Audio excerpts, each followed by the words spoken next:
Hello dear students, welcome to Kataria pharmacy. So students, कैसे हैं आप सभी? आई होप सभी ठीक होंगे, सभी की स्टडी अच्छी चल रही होगी। तो बच्चों, आज का हमारा 25 लेक्चर होने वाला है जीपेट प्रो सीरीज का। तो इसके अंदर हम स्टडी करने वाले हैं फार्माकोग्नोसी। हमारा सब्जेक्ट है, टॉपिक होने वाला है pharmacognosy of important crude drugs.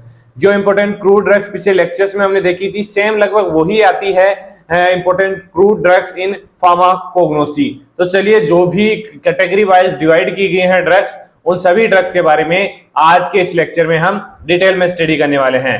तो चलिए बच्चों, स्टार्ट करते हैं आज के इस सेशन को। चलिए, अगर आप चैनल पे न्यू हैं तो चैनल को सब्सक्राइब जरूर कर लें और बेल आइकन को प्रेस कर दें, जिससे हमारी आने वाली न्यू वीडियो का नोटिफिकेशन आपको सबसे पहले मिल सके। हमारे चैनल पे रेगुलर वीडियोस अपलोड हो रहे हैं जीपेट के लिए, और लाइव सेशंस हमारे रेगुलर अपलोड हो रहे हैं। रेगुलर लाइव हम आ रहे हैं आप सभी के लिए एमसीक्यू सोल्व करवाने के लिए। तो लाइव सेशन ज्वाइन करने के लिए आपको 9:30 बजे तक वेट करना पड़ेगा रात को।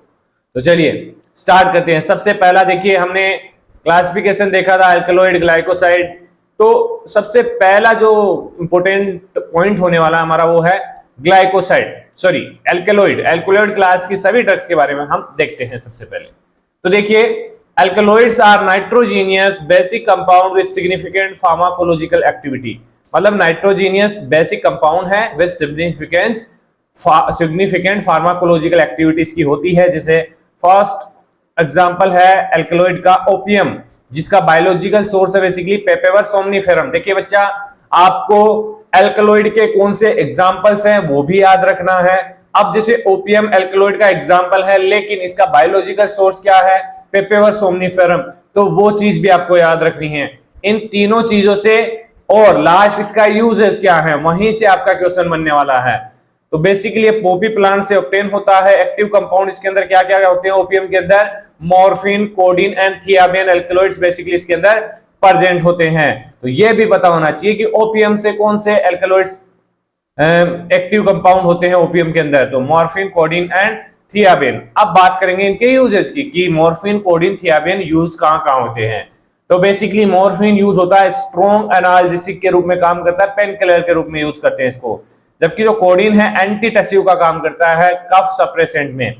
थियाबिन बेसिकली प्रिकर्सर होता है for semi synthetic opioid like oxycodone के सिंथेसिस में हेल्प करता है थियाबिन।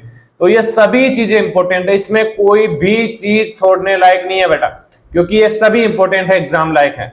चलिए, सेकंड है चिनकोना। चिनकोना बेसिकली चिनकोना स्पीसीज से ऑब्टेन होता है। एक्टिव कंपाउंड्स क्या होते हैं इसके अंदर? क्विनिन और क्विनिडीन अल्कलॉइड्स। ये बेसिकली चिनकोना से ऑब्टेन होते हैं। क्या यूज होता है क्विनिन का?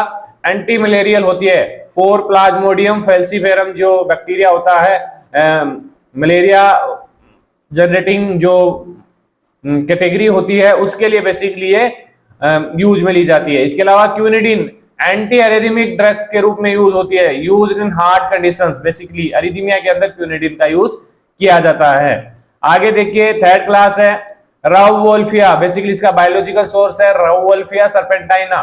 तो ये इसका बायोलॉजिकल सोर्स, एक्टिव कंपाउंड क्या होगा इसके अंदर? रेसरपिन, बेसिकली अल्कलॉइड है। यूज कहां होगा रेसरपिन का? Basically use in hypertension and antipsychotic जो ड्रग्स होती हैं उनके अंदर बेसिकली इसका यूज होगा।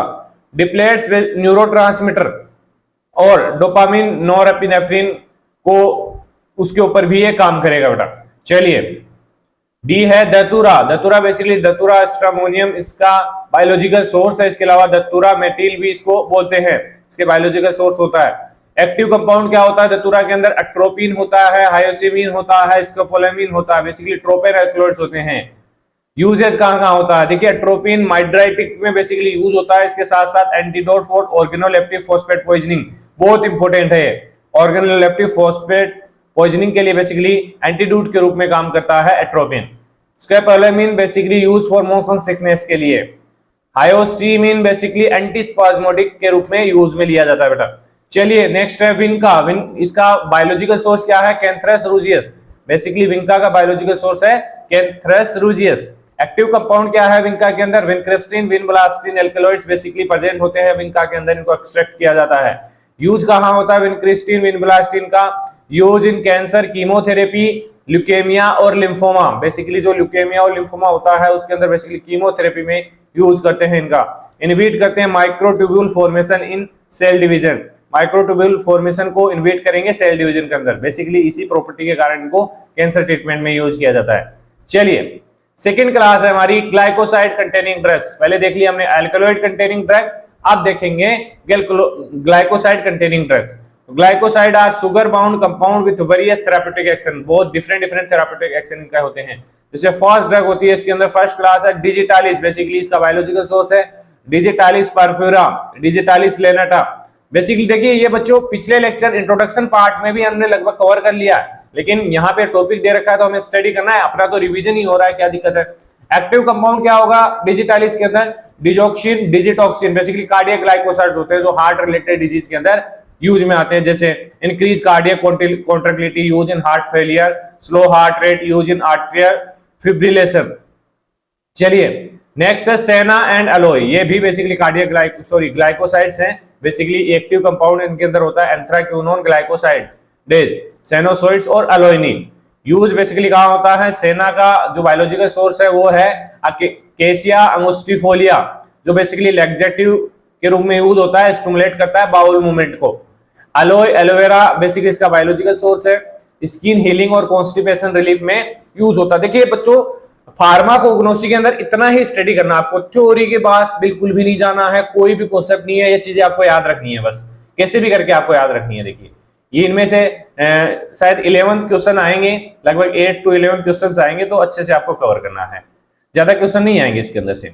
लिक्योरिस बेसिकली ग्लाइरिजा गाल्बरा, बेसिकली इसका बायोलॉजिकल सोर्स है, एक्टिव कंपाउंड इसके अंदर है ग्लेसिरेहिजिन, सैपोनिन ग्लाइकोसाइड होता है, बेसिकली यूज कहां होता है इसका, स्पेक्टोरोन, यूज इन कफ सप्रेसेंट या कफ सिरप के अंदर बेसिकली यूज होता है, एंटी इंफ्लेमेटरी में यूज होता है, हेपेटोप्रोटेक्टिव का रूप में काम में लेते हैं इसको, use in peptic ulcer treatment में भी लिक्योरिस का यूज होता है। चलिए अब देखते हैं वोलेटाइल ऑयल या एसेंशियल ऑयल में कौन सी ड्रग्स आती है बेसिकली। तो volatile oil are aromatic compounds extracted from plant से बेसिकली ऑब्टेन होते हैं for therapeutic and flavouring purpose. Basically clove का जो बायोलॉजिकल सोर्स है वो है सेजिजियम एरोमेटिकम, बेसिकली इसका बायोलॉजिकल सोर्स है।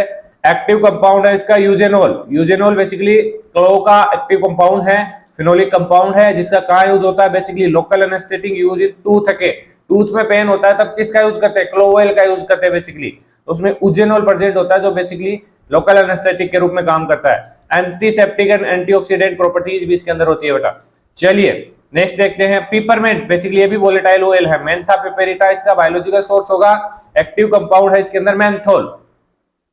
यूज कहां होता है मेंथोल का, use in cooling formulations, ointment, balms, इनके अंदर बेसिकली यूज होता है। एंटीस्पाज्मेटिक के रूप में भी यूज होता है फॉर गैस्ट्रोइंटेस्टाइनल डिसऑर्डर्स।